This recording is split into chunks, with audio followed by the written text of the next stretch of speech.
Welcome to Jesus Loves the World podcast. For more information and free resources, visit our website jesuslovestheworld.info. Be blessed, empowered, and transformed in Jesus' name.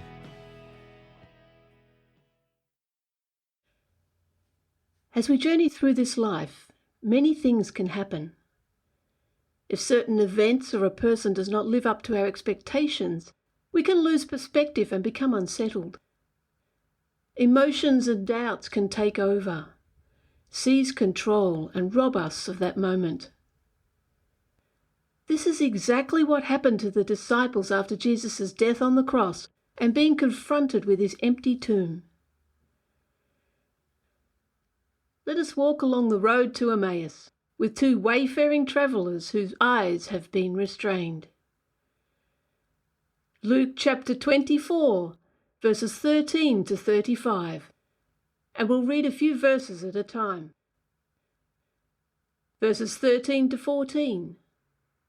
Now behold, two of them were travelling that same day to a village called Emmaus, which was 7 miles from Jerusalem, and they talked together of all these things which had happened. The two walked together.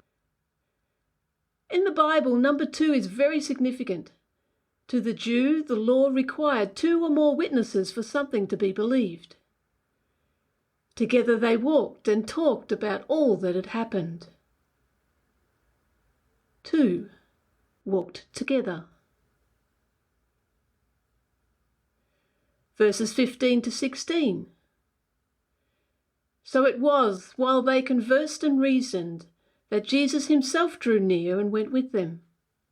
But their eyes were restrained, so that they did not know him.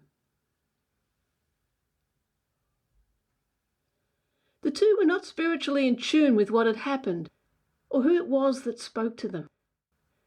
They did not know him, and felt disconnected from him. Yet Jesus draws near to them and joins them on their journey. He doesn't just draw near for a moment. He joins them on their journey. In their despair and disappointment of him, he is the one who reaches out to them. God understands whenever and whatever reason we cannot reach out to him. He is there with us and draws ever so close. Even when we don't feel him, even when we feel disconnected from him, he is there, always with us, in and out of every season. I remember when my mum passed on. After her funeral, I was in a fog for 40 days. Yet he was there. I knew he was there with me. He was ever so close, intimate and personal. He was walking along the road of grief together with me. He continued to speak to me and interrupt my every day, even though I had no words to utter. He comforted me and brought me out of the fog. He knows exactly what we need and when we need it, and he is there any time for us. Also, there are times when I have been so sick and tired that I didn't have the energy to speak or concentrate on focusing on him. Yet I knew he was there. Regardless of the circumstances, environment, or weaknesses, he draws so close, always wanting to go deep into our hearts. He is so loving, gentle, good, and kind. The truth is, he never leaves us nor forsakes us, as his desire is always to be with us. As we journey through this life, no matter the circumstances, God himself draws near to us. Let us continue, verses 17 to 18. And he said to them, "What kind of conversation is this that you have with one another as you walk and are sad?" Then the one whose name was Cleopas answered and said to him, "Are you the only stranger in Jerusalem? And have you not known the things which have happened there in these days? Not only does Jesus draw near to them and join them on their journey, but he knows their sorrow. He sees that they are sad and engages in conversation with them. He shows them that he sees their sadness and his concern for them. In doing so, he honours them and shows them that he cares. He breaks through the heaviness of sorrow and hopelessness. God breaks through this life of disappointment, confusion, and hopelessness to bring satisfaction, clarity, and hope. Only Jesus can satisfy. Only he. Verses 19 to 20. And he said to them, "What things?" So they said to him, "The things concerning Jesus of Nazareth, who was a prophet mighty in deed and word before God and all the people, and how the chief priests and our rulers delivered him to be condemned to death and crucified him." The irony is, he is the one they are disappointed in, confused about, and as a result feel that all hope is gone. However, the truth is, he is the one who never disappoints, brings clarity into confusion, and gives hope. A hope that is never taken away. An eternal hope. A confident expectation for today and for tomorrow. They know and testify of him as a prophet who was mighty in deed and word. Oh, but only if they could see, know, and receive. He is far greater than any prophet. He is the Son of God. Yes, God who became flesh and dwelt amongst us. Not only is he alive, but he is reaching out to them at their point of need. This is such a beautiful and powerful moment revealing of who God is and his heart's desire for us. Jesus reaches down to our lowest point of need to raise us up equal with him. Verses 21 to 24. But we were hoping that it was he who was going to redeem Israel. Indeed, besides all this, today is the third day since these things happened. Yes, and certain women of our company who arrived at the tomb early astonished us. When they did not find his body, they came saying that they had also seen a vision of angels who said he was alive. And certain of those who were with us went to the tomb and found it just as the woman had said, but him they did not see. They have been told and heard the truth. He is alive. But they failed to receive and believe, as sadness had gripped their heart. They had not seen and experienced for themselves. Yet Jesus is greater. He breaks through the darkness and shines forth his glorious light. Jesus is greater than any darkness, as he is the light of the world. He responds to them in a way they will understand. Verses 25 to 27. Then he said to them, "O foolish ones and slow of heart to believe in all that the prophets have spoken. Ought not the Christ to have suffered these things and to enter into his glory?" And beginning at Moses and all the prophets, he expounded to them in all the scriptures the things concerning himself. Jesus, the Word who became flesh, who through him and by him all things were created, speaks light into their darkness and joy into their sadness. Moses, together with all the prophets sent to ancient Israel, testified of his coming. They knew the scriptures. Therefore, Jesus reaches into their hearts to the level of what they believed. And he goes on revealing to them the truth the truth that will set them free. The truth of who he is, that he is the Messiah. He is the one who at the hands of the chief priests and rulers was delivered up to be condemned to death and crucified. That he had to suffer to set humanity free. He is risen to come into his glory. If only they knew that truth is standing right beside them, engaged with them, drawn closer to them, and speaking into their hearts. He opened their hearts through the scriptures, expounding on all things concerning himself.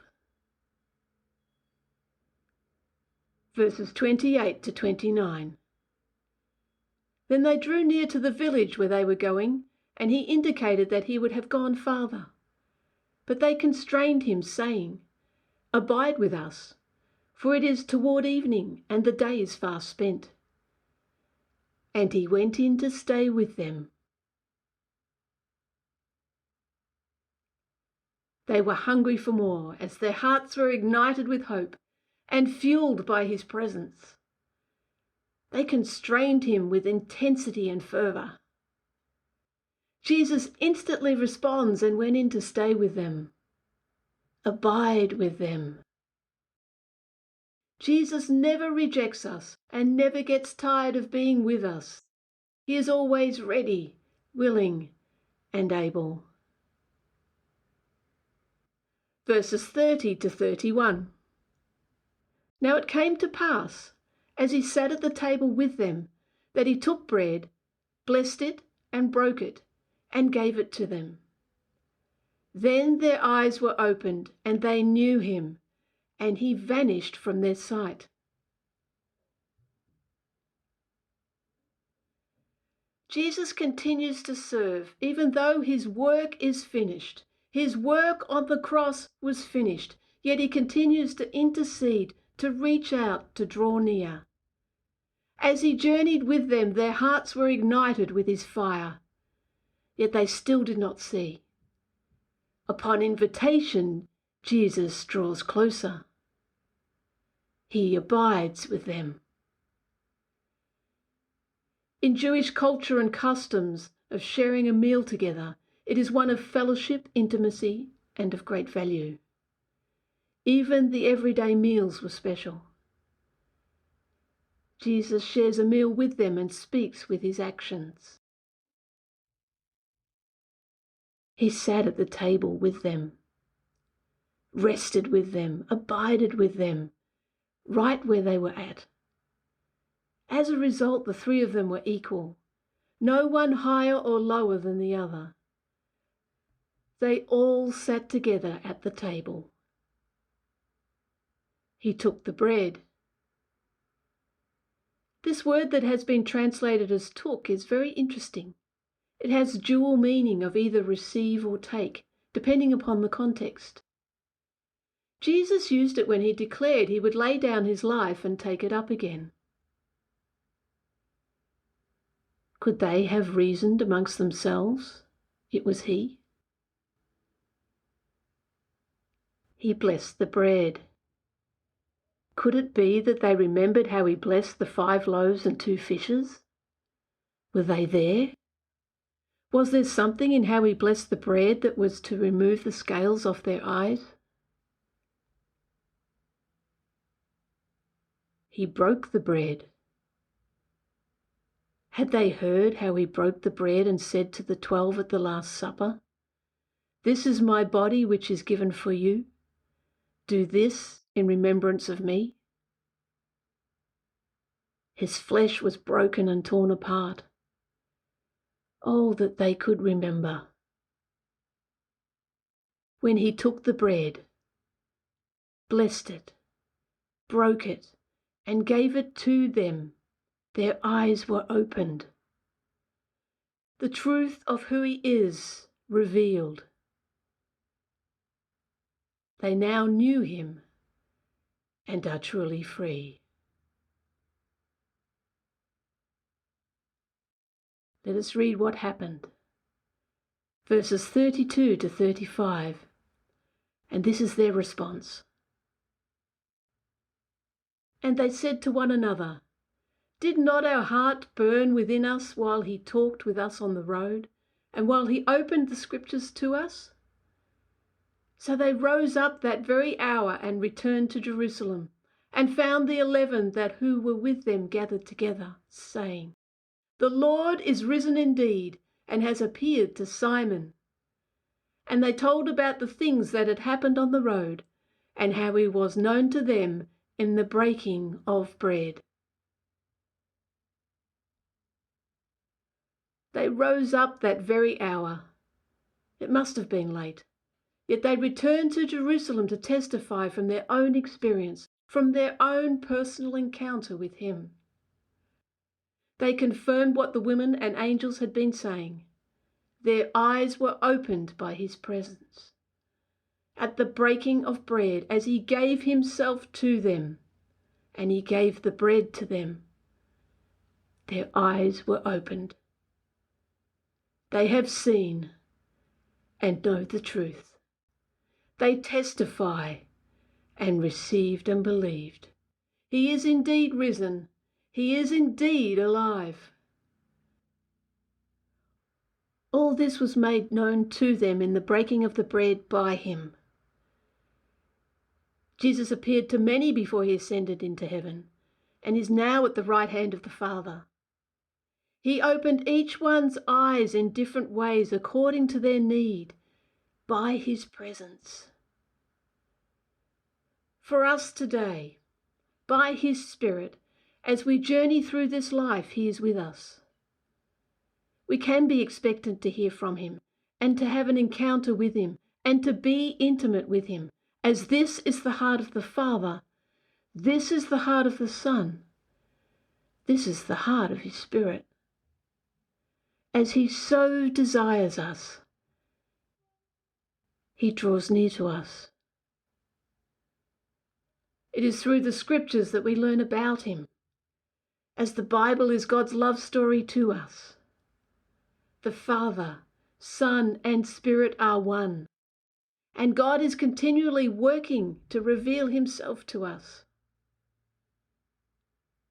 Our hearts are ignited by an awareness of his presence and knowing the truth about him.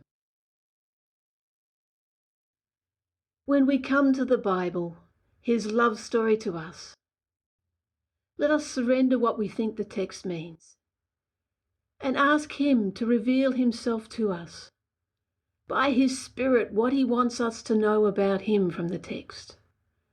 It is his story. He will do this individually and personally, as this is his heart's desire, to reveal himself to us, to reveal his truth to us, so that we can be truly free. So some of the things that we learn about God from the text today. Number 1, as we journey through this life, no matter the circumstances, God himself draws near to us.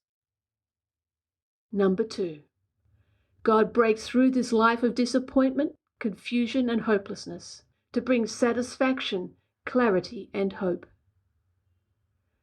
Number 3, Jesus sees and knows our weaknesses as he is greater. Number 4, he reaches down to our lowest point of need to raise us up equal with him. Number 5, Jesus is greater than any darkness as he is the light of the world. Number 6, Jesus never rejects us and never gets tired of being with us. He is always ready, willing, and able. Number 7, Jesus was condemned to death, crucified, and is alive forevermore. And number 8, Jesus' presence opens our eyes to him and the truth about him. Praise his mighty name. For more information and free resources, visit our website jesuslovestheworld.info. Be blessed, empowered, and transformed in Jesus' name.